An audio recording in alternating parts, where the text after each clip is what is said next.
muy buenos días. Marcio Toledo, ¿no? Radio Éxito, y muchas gracias por el espacio.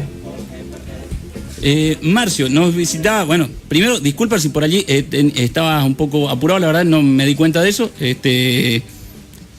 Traté de por allí dar algunos datos que siempre damos en el programa y mientras compartíamos el mate. De todos modos, la visita tiene que ver con Paraje Tres Cerros, reserva. Comentanos, y sobre todo a la audiencia, de qué se trata, ¿no? En realidad me acerco para comentar cómo va avanzando el proyecto de la Reserva Natural Privada Paraje Tres Cerros, y para comentarle al pueblo cómo va avanzando, cómo va dando sus primeros pasos, porque hace 6 meses que se inauguró. O sea, muy poquito tiempo. Muy poquito tiempo, estaba a modo de prueba y la verdad que va caminando bien, porque mucha gente de otro lado viene y queda alucinado con este patrimonio cultural y natural que tenemos nosotros, los cruceños, ¿no? Es desde hace 6 meses que se ha iniciado esto de las visitas guiadas, o esto ya había antes, o es... En realidad el proyecto arrancó más o menos en el 2010 con biólogos de la Universidad Nacional del Nordeste que vienen a hacer un estudio y descubren en los Tres Cerros que es una singularidad fitogeográfica totalmente diferente a lo que es corriente de todo llanura, pastizal, malezal, estero, y de repente hay 3 elevaciones, 3 islas rocosas. Entonces ellos descubren esto y empiezan a estudiarlo.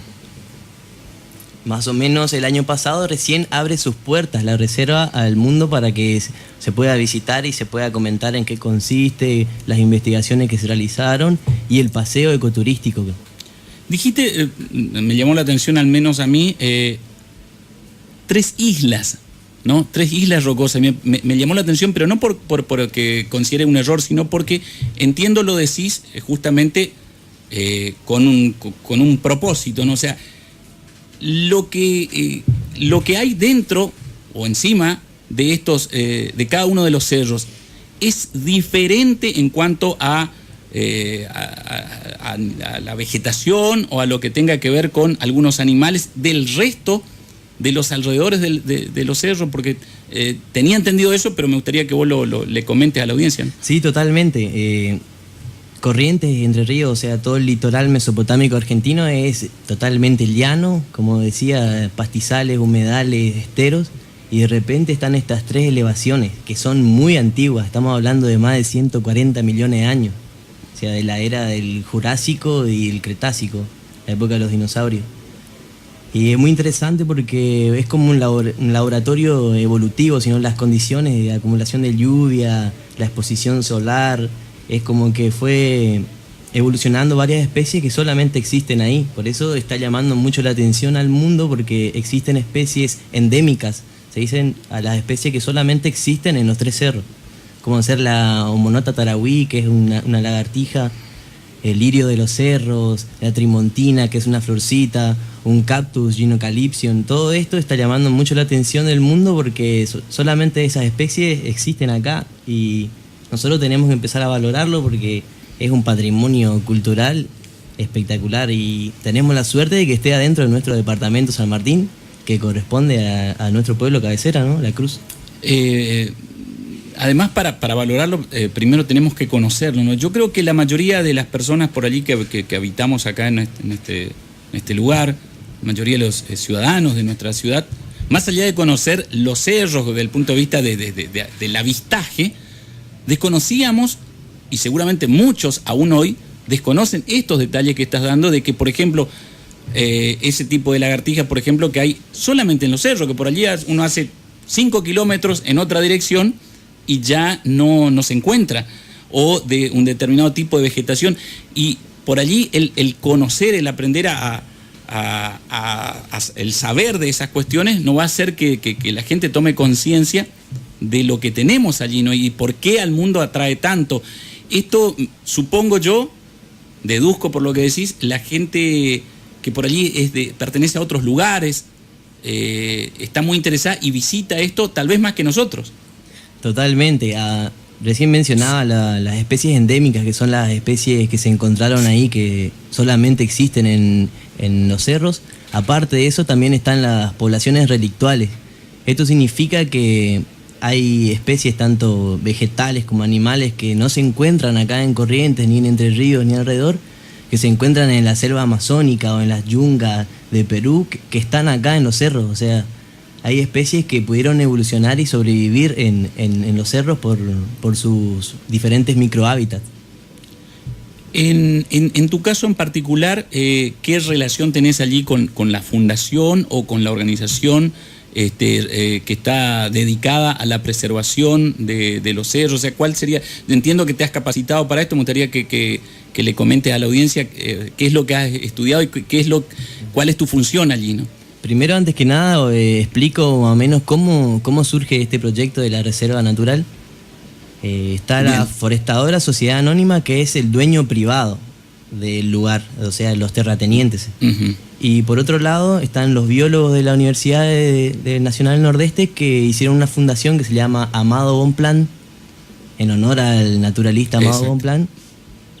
Y nosotros, que somos el cuerpo de guías, que somos 10 compañeras y compañeros, que somos guías, que nos encargamos de llevar a la gente y explicarle, hacer el paseo, que hay un paseo ecoturístico que consiste en 5 senderos, que va alrededor del Cerro Nazareno, se mete en la parte del bosque higrófilo, que es el bosque que da al lado sur, que es un bosque muy particular porque tiene muchísimas especies, más de 400 especies de plantas y árboles,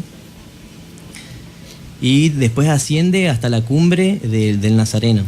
El Nazareno es el cerro que está ubicado en orden, digamos, de los que vamos de acá del pueblo. ¿Es el primero, el segundo o el tercero? El primero es el Capará, que tiene 158 metros de altura. Después viene el Chico, que tiene 148 metros. Y el más alto es el Nazareno, tiene 179 metros de altura. Exacto, sería el último cerro, digamos, de los 3. Sí, y la reserva comprende los 2 últimos, el Cerro Chico y el Cerro Nazareno. Mira, te decía un detalle, yo pensaba que era solamente el último, el más alto, digamos. No, en realidad comprende los 2 últimos cerros. La reserva tiene más o menos 119 hectáreas. Bien, quería preguntar algo.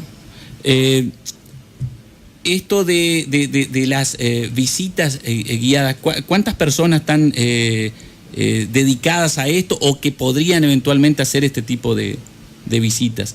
¿Esto lo haces vos o hay un equipo? ¿Cómo funciona eso? Somos un cuerpo de guías que consiste en 10 personas, 9 mujeres, muchas de acá del pueblo, una chica de Alvear, otra chica de Corrientes, y yo soy el único varón de este cuerpo de guías.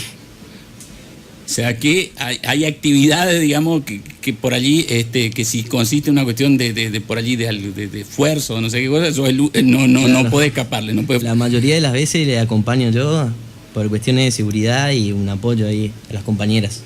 ¿Esto consiste en caminatas a pie o cabalgata o ambas cosas? El paseo en realidad consiste, parte de la entrada de la reserva, que tiene una entrada particular al costado de la estancia Iracué.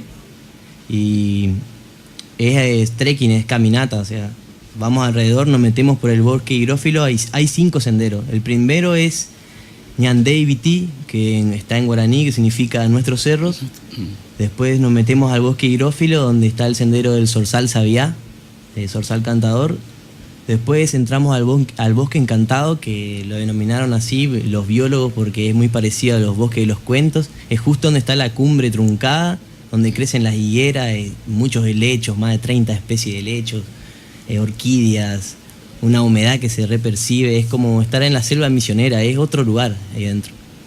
Este tipo de visitas, digamos, para el público, que por allí, gente que nos esté escuchando, inclusive gente de otras localidades que por allí nos estén visitando hoy, y también de la nuestra, ¿no? Que por allí, ya te digo, uno pasa...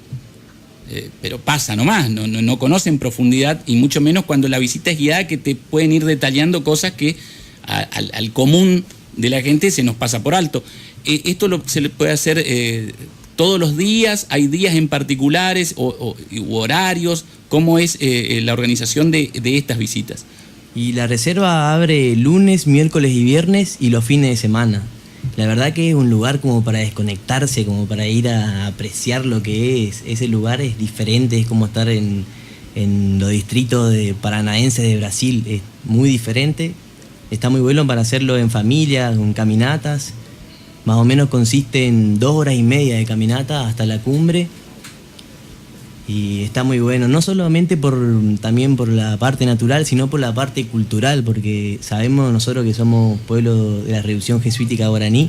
Los jesuitas estuvieron ahí, en la reserva, estuvieron en ese lugar, tenían más de 5 millones de cabezas de ganado para los 30 pueblos.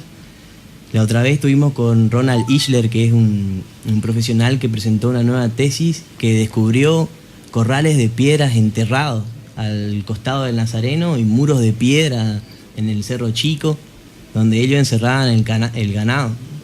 Mira, un detalle interesantísimo para la gente que esté escuchando, y en mi caso particular, que me interesa siempre la historia, sobre todo, desconocía esto, sí, conocía los corrales de piedra que están más cercanos a lo que es Loma Alta o Victórica, porque claro, son visibles, digamos. Ahora, sí, no conocía de estos últimos datos de, además, haber quedado enterrados por el paso del tiempo, de corrales que hayan sido utilizados allí, ¿no? Totalmente, ahí en el caso de Loma Alta se mantiene todavía el corral porque fue ocupado, sigue siendo activo la actividad ganadera, entonces lo siguen ocupando el corral. En cambio en el Nazareno mucho tiempo se cortó y ganó un monte, o sea, está enterrado en un monte y es un corral de 260 metros de circunferencia que está espectacular. Después hay muros escondidos, es re místico el lugar. No solo por los jesuitas, sino si vamos al caso de los guaraníes, que ellos siempre eran nómades, se movían en busca de alimento. Ellos hacían rituales de elevación ahí arriba, lo llamaban Ibitim Hatú al lugar, sería 3 salientes de la tierra. Claro, casi como relacionado a lo místico, a lo religioso, claro, ¿no? A una cuestión que realmente es algo muy llamativo, pues en una provincia totalmente llana hay ese tipo de elevaciones. La gente que pretenda visitar, contratar esta visita, ¿no?, guiada, ¿qué costo tiene esto? ¿Cómo es la cuestión en ese sentido? ¿Y con quién deben comunicarse, por ejemplo? En caso de los turistas, nosotros acordamos entre todos los guías de poner una entrada. Esto es para los turistas que no son del pueblo, ¿no? Es una entrada de 100 pesos, nada más que 100 pesos. Sí, los costos son muy bajos realmente, claro, teniendo en cuenta los costos de otros lugares, ¿no? En cambio, yo, por ejemplo, en particular, a la gente de acá del pueblo, si es de acá, no le cobro entrada directamente, les llevo y después ellos a honores, después de la guiada, le digo, generalmente termina el paseo y le digo, bueno, pongan el precio en que a usted le parece el lugar y generalmente la gente pone lo que quiere. Terminan poniendo igual o más tal vez. Sí, generalmente pone más porque la gente de otro lado, la verdad, toda la experiencia de las varias guiadas que ya he hecho, quedan alucinados con el lugar, porque subí arriba y ves 360 grados de llanura, pastizales, malezales, se ve la Cañada, Guaviraví, que acumula mucha agua ahí.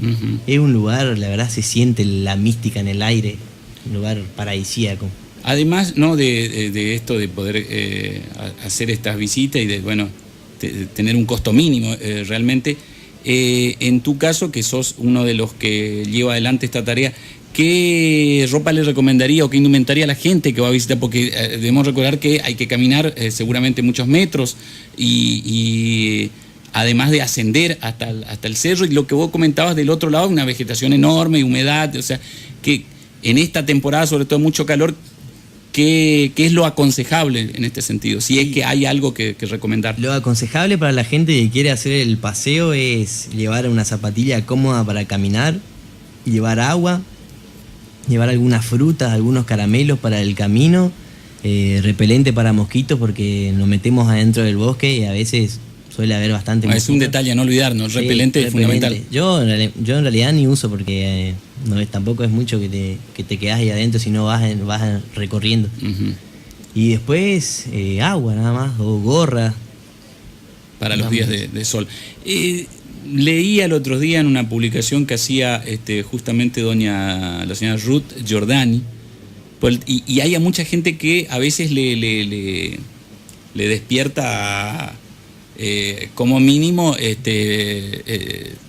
o temor o la cuestión de el tema de las serpientes o víboras venenosas, fundamentalmente yarará, que es lo que puede llegar a encontrarse. ¿Han recibido, tienen alguna especie de base, digamos, de sueros en este sentido por la posibilidad de algún accidente? Nunca, y si ha pasado o nunca ha ocurrido. Y la verdad que en el lugar siempre se comentó que está minado de yarará, que hay arriba en las piedras, pero en realidad en los cerros hay muy poca yarará. Generalmente están en los pastizales de alrededor de los cerros. Ajá. Ya subiendo ya no se encuentran mucho, los biólogos no han encontrado casi nada, muy pocos hallazgos.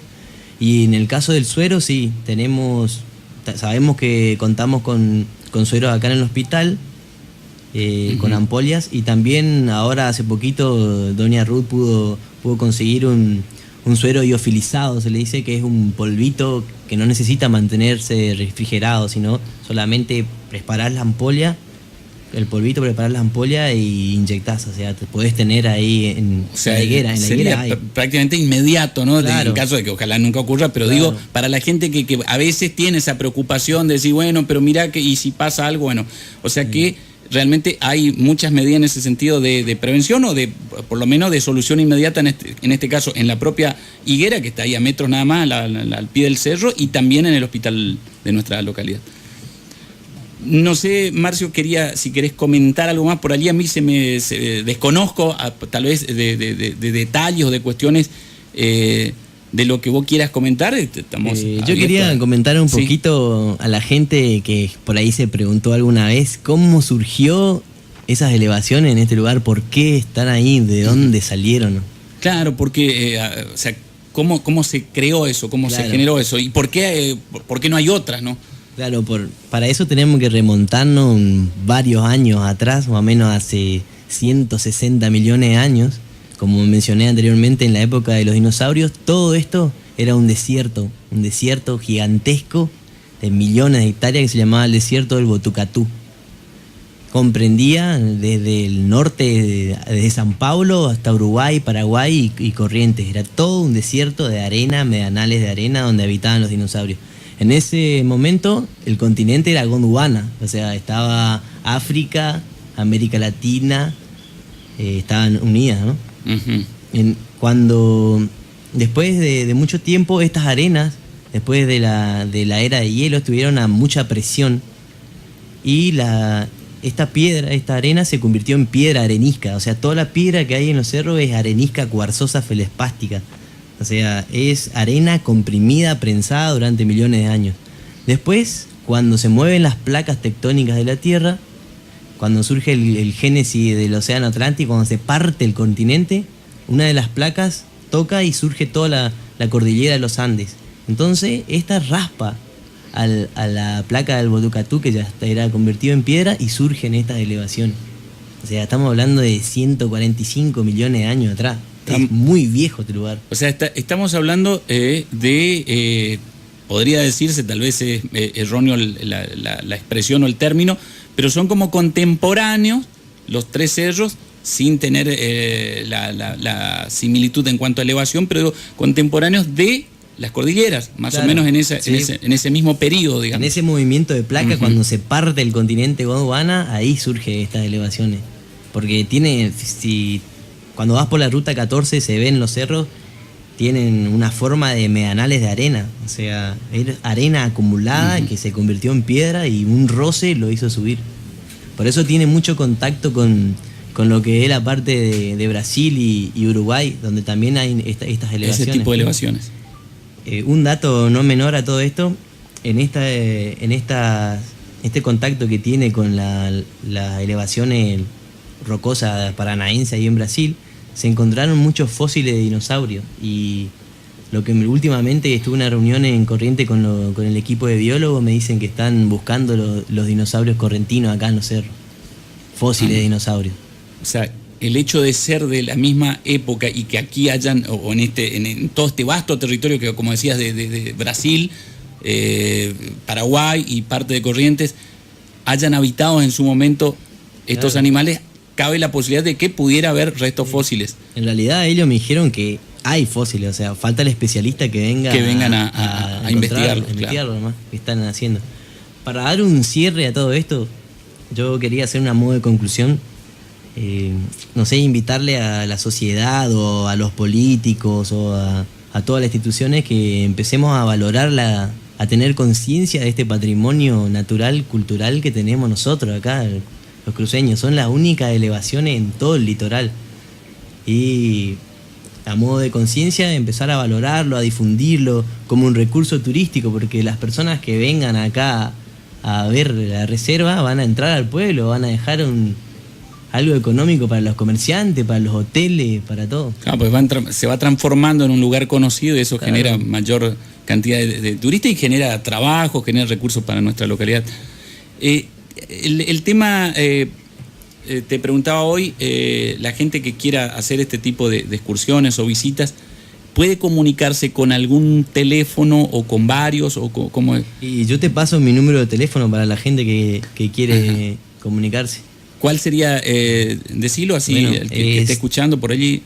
3772-405-505. Es bien fácil. 405-505. 3772-405-505. Bueno, pueden comunicarse allí y de alguna manera organizar ese tipo de visitas o de excursiones, ¿no?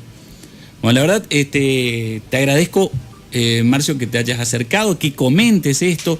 En mi caso particular, te digo, me atrapa, me interesa mucho todo ese tipo de cuestiones.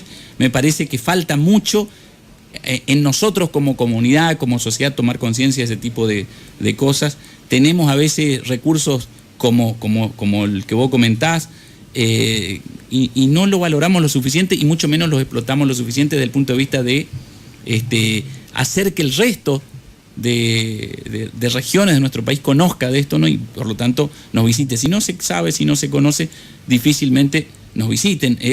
Me parece bien lo que decías, ¿no? De que las diferentes instituciones y fundamentalmente aquellos que son responsables de conducir, digamos, los destinos de nuestra comunidad, que tomen conciencia de esto y que le den ese valor y que difundan este tipo de cosas, ¿no? Te agradezco, reitero, que te hayas acercado y que comentes. Y por supuesto, está además decirlo, la posibilidad cuando quieras de comentar este tipo de cosas o lo relacionado a este tipo de cosas o lo que suponga sea de interés de la comunidad, estamos siempre abiertos, ¿no? Bueno, la verdad, muchas gracias por el espacio, por los mates, estaban muy ricos. Y bueno, un gusto haber compartido acá con usted y con el pueblo, ¿no? Porque me acerqué como para contarle cómo va funcionando, cómo va dando sus primeros pasos este proyecto que es de gran magnitud y está muy bueno, que sea de nosotros acá, que nos pertenezca a nosotros los cruceños. Y bueno, nada más que gracias a todos por los oídos para escuchar y nada, muchas gracias a todos.